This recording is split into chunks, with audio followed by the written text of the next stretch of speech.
So many of us will have heard of Buddhist non-attachment. Non-attachment in Buddhism. What is it and how do we practice it?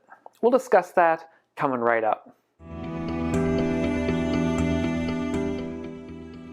So I'm Doug Smith. I'm study director at the Secular Buddhist Association. That's secularbuddhism.org. If you're new to the channel and interested in living a wiser and a kinder and a less stress-filled life, consider subscribing to the channel.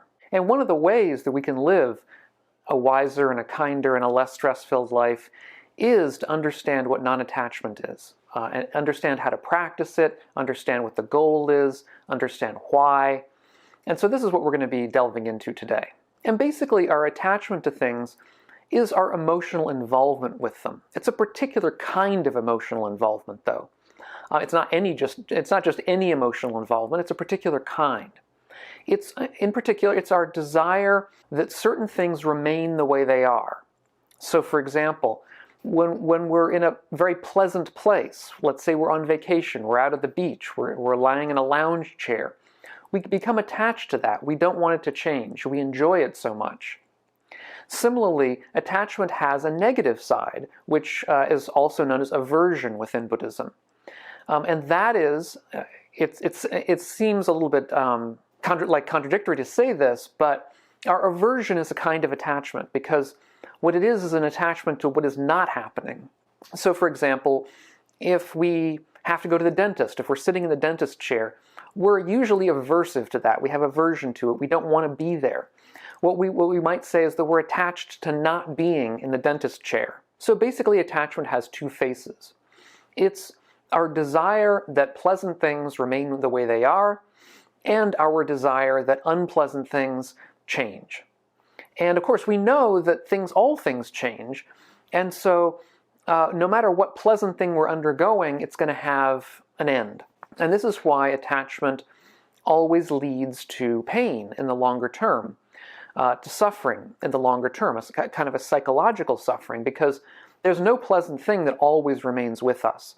So if we typically become attached to pleasant things, which many of us do, I would say all of us do really to some extent, then what we're doing is guaranteeing that we're going to have suffering that really isn't necessary for us, because we're going to have things that are pleasant that end. And I think we all know this when we're on vacation and that last day rolls around and we're feeling kind of glum because we've got to go back to the normal life. There's another critically important part of attachment, though, which is it's the way that it relates to us, to who we are, to who we see ourselves as.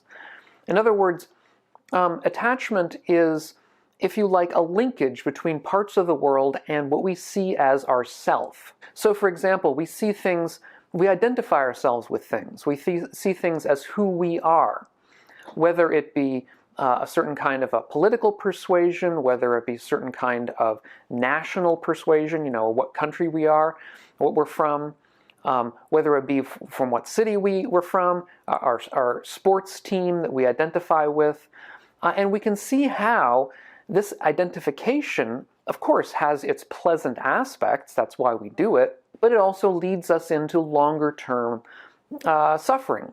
A perfect example being our attachment to sports teams, which for most of us is a minor attachment, and so, we see it as kind of fun, and we can disassociate ourselves from it pretty readily when the team loses. But for some of us, it really can be a problem sometimes, because teams just always do lose. Otherwise, there wouldn't be much to sports in general. But this is something that we have to be aware of, that nobody wins all the time. Even the best teams don't win all the time. And so identifying ourselves with a certain team or a certain way of being is really, in the longer term, going to bring suffering for ourselves. And of course, we identify ourselves, let's say, with a city. And cities have their ups and downs. I mean, we can think of the terrible troubles that, for instance, Detroit has had to go through recently because of the loss of jobs from the auto industry. The city will have a downturn for a time, then it will turn up. But then we have the issue of, let's say, gentrification. where a separate group of people or a new group of people who have been there a longer time or under different circumstances, may feel put out because the city is turning in a different direction. It's becoming wealthier as opposed to becoming more impoverished. And so no matter how the change goes, people can be affected badly. And so insofar as we identify ourselves with those things, we're setting ourselves up for problems no matter how things end up changing. We also, of course, identify ourselves with families. And this has great positive impact on us, but it can also have negative impact. It can have a negative impact insofar as we may have disagreements with members of our family. We may have trouble with members of our family. Members of our family may treat us badly in certain respects or at certain times. So having that attachment be a sort of a normal part of life can be a problem. And for many of us, we must learn how to overcome it. And I think for all of us, it would serve us well to at least notice that it can be a problem, and so learn how to relatively minimize it in the whole scheme of things. And of course, the opposite of attachment is non-attachment. It's a state of mind where we aren't readily or so readily identifying ourselves with parts of the world. We aren't so readily seeing things as mine, as who I am, as, importantly where I'm from or what family I belong to. Insofar as we can minimize those, we lead ourselves to a stage of non-attachment. And the stage of non-attachment is a kind of, let's say, equanimity. Equanimity would be the mental state that we're in when we're in that kind of state. We're equanimous. We're less prone to be pulled this way and that by the worldly winds of success and failure if we're not identifying ourselves so readily with success or in opposed to failure. Because we'll all see both success and failure in our lives. And of course, this isn't to say that we shouldn't be successful. This isn't to say that we shouldn't strive to become better or strive to do good things in our lives.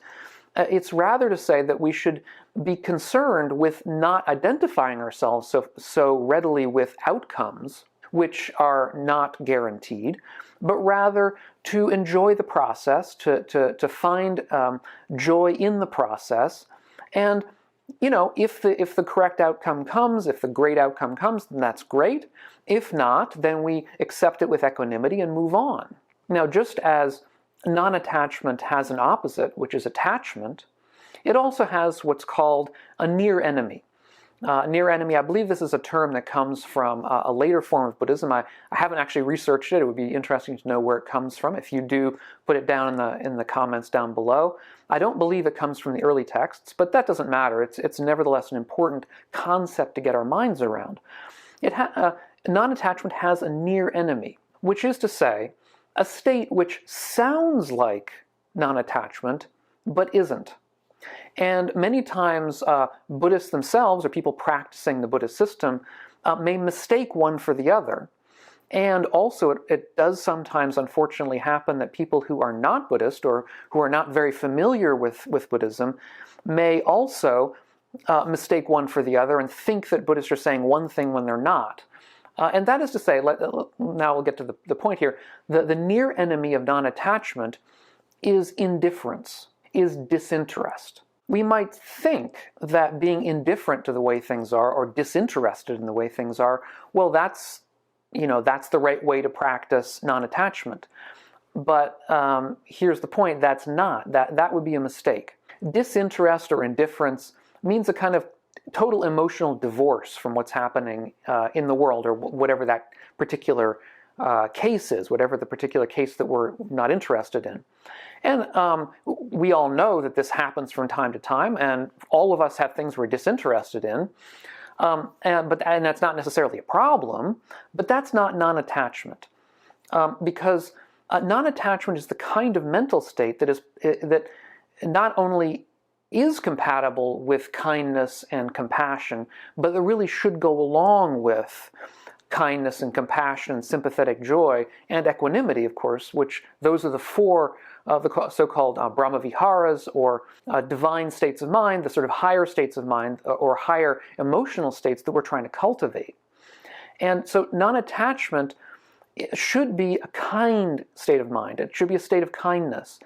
where we're kind to the things, but we don't identify with them. We don't think of them as mine. We don't think of them as part of who I am, but nevertheless, we're kind to them. We're compassionate about them.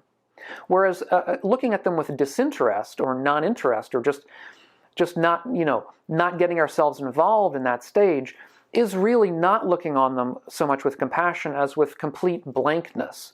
It's not looking upon them with kindness. It's looking upon them just with disinterest, which is quite different.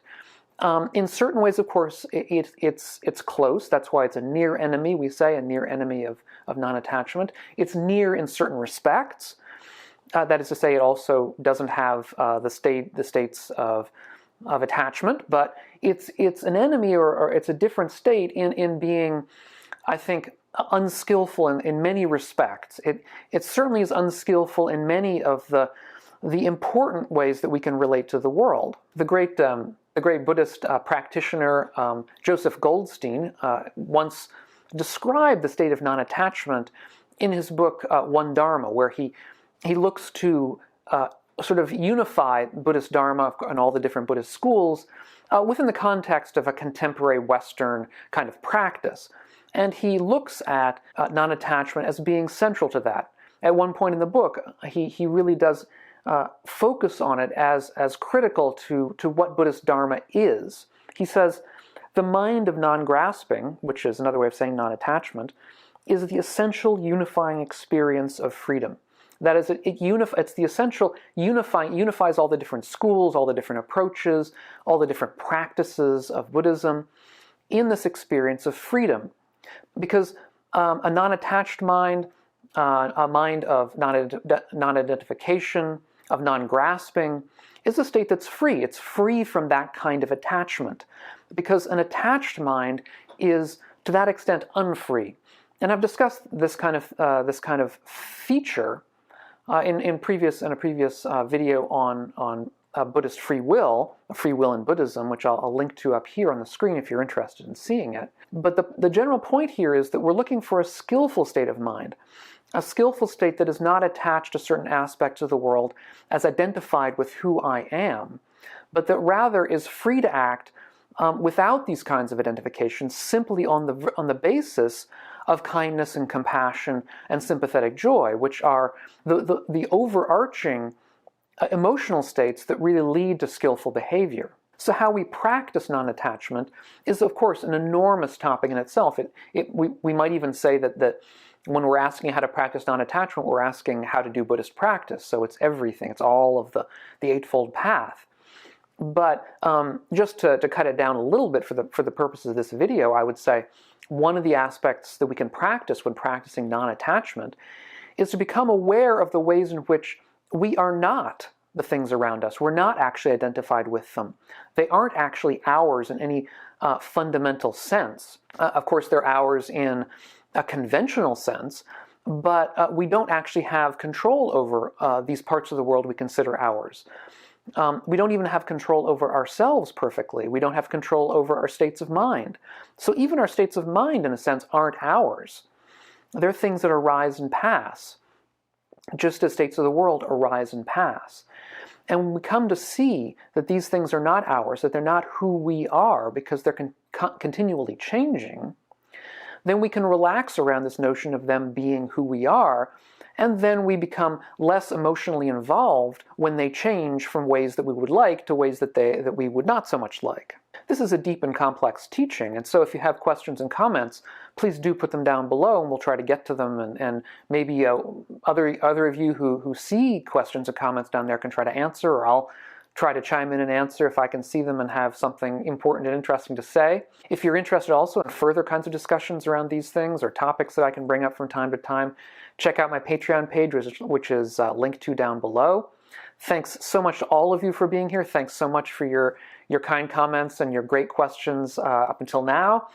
And I hope we'll see you on the next one of these videos. So thanks again, and be well.